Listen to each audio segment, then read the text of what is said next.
Yohanes pasal 19. Lalu Pilatus mengambil Yesus dan menyuruh orang menyesah dia. Prajurit-prajurit menganyam sebuah mahkota duri dan menaruhnya di atas kepalanya. Mereka memakaikan dia jubah ungu, dan sambil maju ke depan, mereka berkata, "Salam, hai Raja orang Yahudi." Lalu mereka menampar mukanya. Pilatus keluar lagi dan berkata kepada mereka, "Lihatlah, aku membawa dia keluar kepada kamu, supaya kamu tahu bahwa aku tidak mendapati kesalahan apapun padanya." Lalu Yesus keluar, bermahkota duri dan berjubah ungu. Maka kata Pilatus kepada mereka, "Lihatlah manusia itu." Ketika imam-imam kepala dan penjaga-penjaga itu melihat dia, berteriaklah mereka, "Salibkan dia! Salibkan dia!" Kata Pilatus kepada mereka, "Ambil dia dan salibkan dia, sebab aku tidak mendapati kesalahan apapun padanya." Jawab orang-orang Yahudi itu kepadanya, "Kami mempunyai hukum dan menurut hukum itu ia harus mati, sebab ia menganggap dirinya sebagai anak Allah." Ketika Pilatus mendengar perkataan itu, bertambah takutlah ia. Lalu ia masuk pula ke dalam gedung pengadilan dan berkata kepada Yesus, "Dari manakah asalmu?" Tetapi Yesus tidak memberi jawab kepadanya. Maka kata Pilatus kepadanya, "Tidakkah engkau mau bicara dengan aku? Tidakkah engkau tahu bahwa aku berkuasa untuk membebaskan engkau dan berkuasa juga untuk menyalibkan engkau?" Yesus menjawab, "Engkau tidak mempunyai kuasa apapun terhadap aku, jikalau kuasa itu tidak diberikan kepadamu dari atas. Sebab itu dia yang menyerahkan aku kepadamu lebih besar dosanya." Sejak itu Pilatus berusaha untuk membebaskan dia, tetapi orang-orang Yahudi berteriak, "Jikalau engkau membebaskan dia, engkau bukanlah sahabat Kaisar. Setiap orang yang menganggap dirinya sebagai raja, ia melawan Kaisar." Ketika Pilatus mendengar perkataan itu, ia menyuruh membawa Yesus keluar, dan ia duduk di kursi pengadilan, di tempat yang bernama Litostrotos, dalam bahasa Ibrani, Gabata. Hari itu ialah hari persiapan Paskah, kira-kira jam 12. Kata Pilatus kepada orang-orang Yahudi itu, "Inilah rajamu." Maka berteriaklah mereka, "Enyahkan dia, enyahkan dia, salibkan dia." Kata Pilatus kepada mereka, "Haruskah aku menyalibkan rajamu?" Jawab imam-imam kepala, "Kami tidak mempunyai raja selain daripada Kaisar." Akhirnya Pilatus menyerahkan Yesus kepada mereka untuk disalibkan. Yesus disalibkan. Mereka menerima Yesus sambil memikul salibnya. Ia pergi keluar ke tempat yang bernama Tempat Tengkorak, dalam bahasa Ibrani, Golgota. Dan di situ ia disalibkan mereka. Dan bersama-sama dengan dia disalibkan juga dua orang lain, sebelah menyebelah. Yesus di tengah-tengah, dan Pilatus menyuruh memasang juga tulisan di atas kayu salib itu, bunyinya, "Yesus orang Nazaret, Raja orang Yahudi."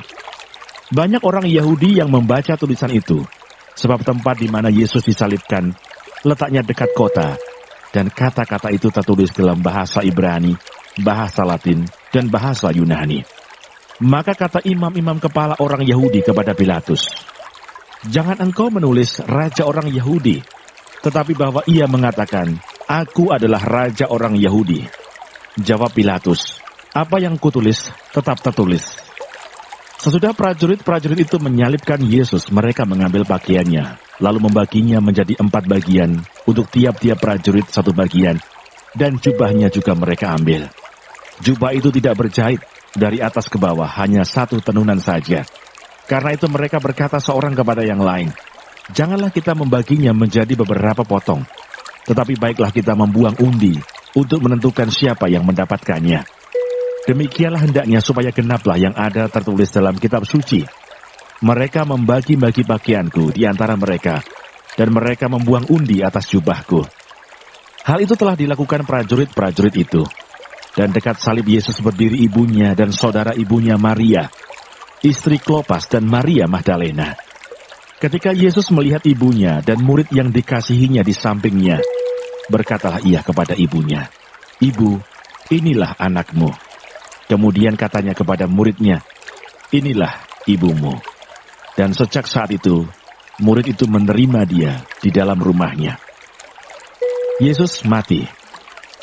Sesudah itu karena Yesus tahu bahwa segala sesuatu telah selesai, Berkatalah ia, supaya genaplah yang ada tertulis dalam kitab suci. Aku haus. Di situ ada suatu bekas penuh anggur asam. Maka mereka mencucukkan bunga karang yang telah dicelupkan dalam anggur asam pada sebatang hisop, lalu mengunjukkannya ke mulut Yesus. Sesudah Yesus meminum anggur asam itu, berkatalah ia, sudah selesai. Lalu ia menundukkan kepalanya dan menyerahkan nyawanya. Lambung Yesus ditikam. Karena hari itu hari persiapan dan supaya pada hari Sabat, mayat-mayat itu tidak tinggal tergantung pada kayu salib. Sebab Sabat itu adalah hari yang besar. Maka datanglah orang-orang Yahudi kepada Pilatus dan meminta kepadanya supaya kaki orang-orang itu dipatahkan dan mayat-mayatnya diturunkan.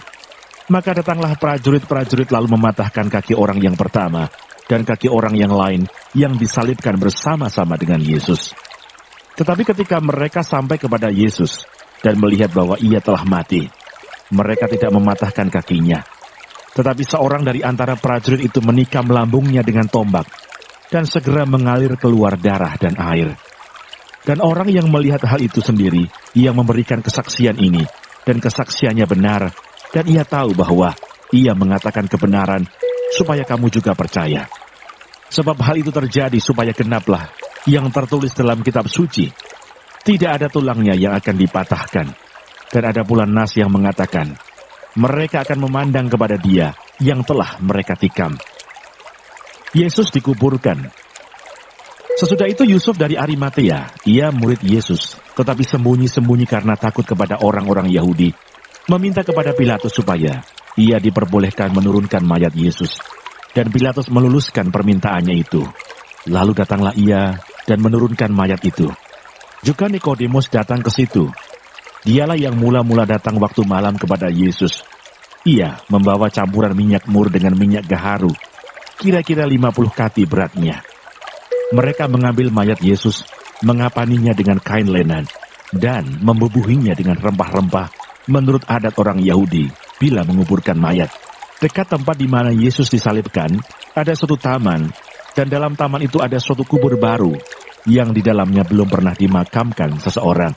Karena hari itu hari persiapan orang Yahudi, sedang kubur itu tidak jauh letaknya, maka mereka meletakkan mayat Yesus ke situ.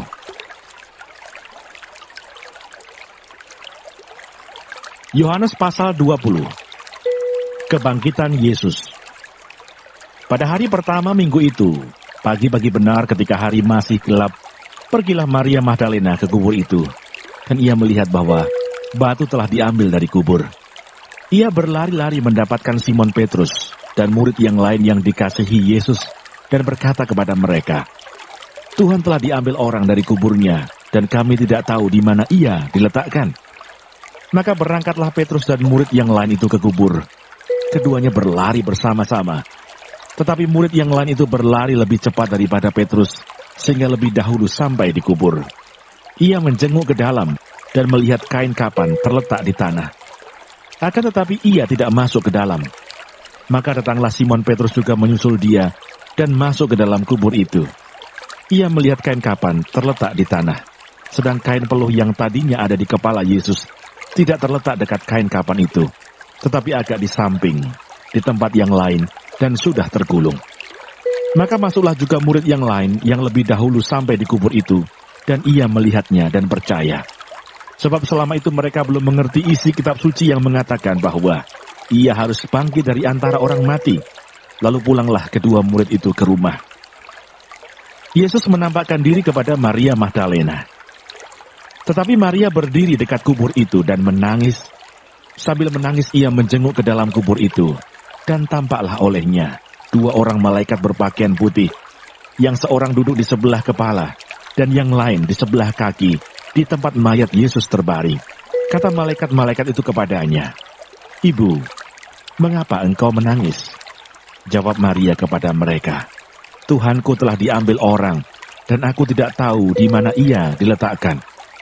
Sesudah berkata demikian, ia menoleh ke belakang dan melihat Yesus berdiri di situ. Tetapi ia tidak tahu bahwa itu adalah Yesus. Kata Yesus kepadanya, Ibu, mengapa engkau menangis? Siapakah yang engkau cari?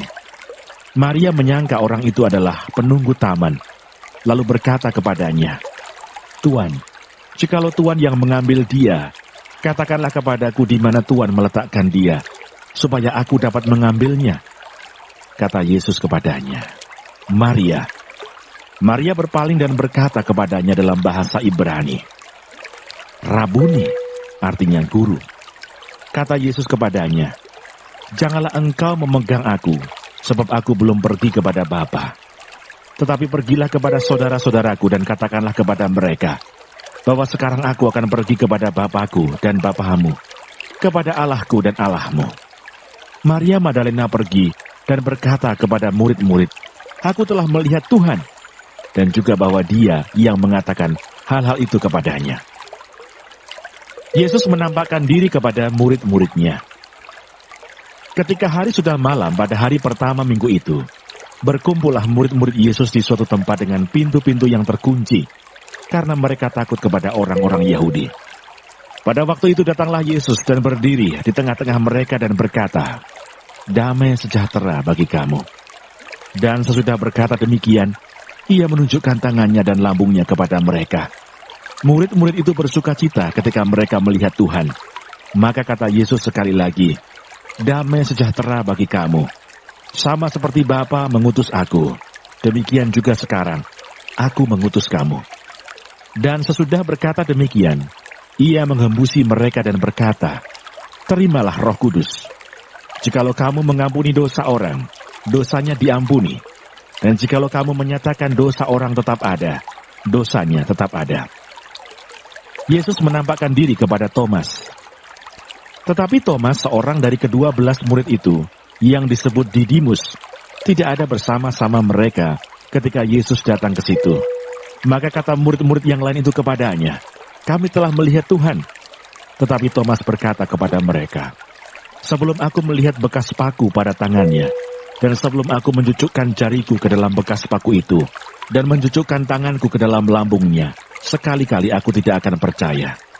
8 hari kemudian murid-murid Yesus berada kembali dalam rumah itu, dan Thomas bersama-sama dengan mereka. Sementara pintu-pintu terkunci, Yesus datang dan Ia berdiri di tengah-tengah mereka dan berkata, "Damai sejahtera bagi kamu." Kemudian Ia berkata kepada Thomas, "Taruhlah jarimu di sini, dan lihatlah tanganku. Ulurkanlah tanganmu, dan cucukkanlah ke dalam lambungku. Dan jangan engkau tidak percaya lagi, melainkan percayalah." Thomas menjawab Dia, "Ya Tuhanku dan Allahku." Kata Yesus kepadanya, "Karena engkau telah melihat aku, maka engkau percaya. Berbahagialah mereka yang tidak melihat, namun percaya." Maksudnya Injil ini dicatat. Memang masih banyak tanda lain yang dibuat Yesus di depan mata murid-muridnya yang tidak tercatat dalam kitab ini. Tetapi semua yang tercantum di sini telah dicatat supaya kamu percaya bahwa Yesuslah Mesias Anak Allah, dan supaya kamu oleh imanmu memperoleh hidup dalam namanya. Yohanes pasal 21. Yesus menampakkan diri kepada murid-muridnya di pantai Danau Tiberias. Kemudian Yesus menampakkan diri lagi kepada murid-muridnya di pantai Danau Tiberias, dan Ia menampakkan diri sebagai berikut. Di pantai itu berkumpul Simon Petrus, Thomas yang disebut Didimus, Natanael dari Kana yang di Galilea, anak-anak Zebedeus dan 2 orang muridnya yang lain. Kata Simon Petrus kepada mereka, "Aku pergi menangkap ikan." Kata mereka kepadanya, "Kami pergi juga dengan engkau." Mereka berangkat lalu naik ke perahu. Tetapi malam itu mereka tidak menangkap apa-apa. Ketika hari mulai siang, Yesus berdiri di pantai. Akan tetapi murid-murid itu tidak tahu bahwa itu adalah Yesus. Kata Yesus kepada mereka, "Hai anak-anak, adakah kamu mempunyai lauk pauk?" Jawab mereka, "Tidak ada." Maka kata Yesus kepada mereka, "Tebarkanlah jalamu di sebelah kanan perahu, maka akan kamu peroleh." Lalu mereka menebarkannya dan mereka tidak dapat menariknya lagi karena banyaknya ikan. Maka murid yang dikasihi Yesus itu berkata kepada Petrus, "Itu Tuhan." Ketika Petrus mendengar bahwa itu adalah Tuhan, maka ia mengenakan pakaiannya, sebab ia tidak berpakaian, lalu terjun ke dalam danau. Murid-murid yang lain datang dengan perahu karena mereka tidak jauh dari darat, hanya kira-kira 200 hasta saja, dan mereka menghela jala yang penuh ikan itu. Ketika mereka tiba di darat, mereka melihat api arang dan di atasnya ikan dan roti. Kata Yesus kepada mereka, "Bawalah beberapa ikan yang baru kamu tangkap itu." Simon Petrus naik ke perahu, lalu menghela jala itu ke darat, penuh ikan-ikan besar, 153 ekor banyaknya, dan sungguh pun sebanyak itu, jala itu tidak koyak. Kata Yesus kepada mereka, "Marilah dan sarapanlah." Tidak ada di antara murid-murid itu yang berani bertanya kepadanya, "Siapakah engkau?" Sebab mereka tahu bahwa ia adalah Tuhan. Yesus maju ke depan, mengambil roti, dan memberikannya kepada mereka. Demikian juga ikan itu. Itulah ketiga kalinya Yesus menampakkan diri kepada murid-muridnya, sesudah ia bangkit dari antara orang mati. Gembalakanlah domba-dombaku. Sesudah sarapan, Yesus berkata kepada Simon Petrus, "Simon anak Yohanes, apakah engkau mengasihi aku lebih daripada mereka ini?" Jawab Petrus kepadanya, "Benar Tuhan, engkau tahu bahwa aku mengasihi engkau." Kata Yesus kepadanya, "Gembalakanlah domba-dombaku." Kata Yesus pula kepadanya untuk kedua kalinya, "Simon anak Yohanes, apakah engkau mengasihi aku?" Jawab Petrus kepadanya, "Benar Tuhan, engkau tahu bahwa aku mengasihi engkau." Kata Yesus kepadanya, "Gembalakanlah domba-dombaku." Kata Yesus kepadanya untuk ketiga kalinya, "Simon anak Yohanes, apakah engkau mengasihi aku?" Maka sedih hati Petrus karena Yesus berkata untuk ketiga kalinya, "Apakah engkau mengasihi aku?" Dan ia berkata kepadanya, "Tuhan, engkau tahu segala sesuatu, engkau tahu bahwa aku mengasihi engkau." Kata Yesus kepadanya, "Gembalakanlah domba-dombaku. Aku berkata kepadamu, sesungguhnya ketika engkau masih muda, engkau mengikat pinggangmu sendiri, dan engkau berjalan kemana saja kau kehendaki. Tetapi jika engkau sudah menjadi tua, engkau akan mengulurkan tanganmu, dan orang lain akan mengikat engkau, dan membawa engkau ke tempat yang tidak kau kehendaki." Dan hal ini dikatakannya untuk menyatakan bagaimana Petrus akan mati dan memuliakan Allah. Sesudah mengatakan demikian, ia berkata kepada Petrus, "Ikutlah aku." Murid yang dikasihi Yesus. Ketika Petrus berpaling, ia melihat bahwa murid yang dikasihi Yesus sedang mengikuti mereka, yaitu murid yang pada waktu mereka sedang makan bersama, duduk dekat Yesus dan yang berkata, "Tuhan, siapakah dia yang akan menyerahkan engkau?" Ketika Petrus melihat murid itu, ia berkata kepada Yesus, "Tuhan, apakah yang akan terjadi dengan dia ini?" Jawab Yesus, "Jikalau aku menghendaki supaya ia tinggal hidup sampai aku datang, itu bukan urusanmu. Tetapi engkau ikutlah aku." Maka tersebarlah kabar di antara saudara-saudara itu, bahwa murid itu tidak akan mati. Tetapi Yesus tidak mengatakan kepada Petrus bahwa murid itu tidak akan mati, melainkan, "Jikalau aku menghendaki supaya ia tinggal hidup sampai aku datang, itu bukan urusanmu." Kata penutup. Dialah murid yang memberi kesaksian tentang semuanya ini, dan yang telah menuliskannya, dan kita tahu bahwa kesaksiannya itu benar. Masih banyak hal-hal lain lagi yang diperbuat oleh Yesus. Tetapi jikalau semuanya itu harus dituliskan satu persatu, maka agaknya dunia ini tidak dapat memuat semua kitab yang harus ditulis itu.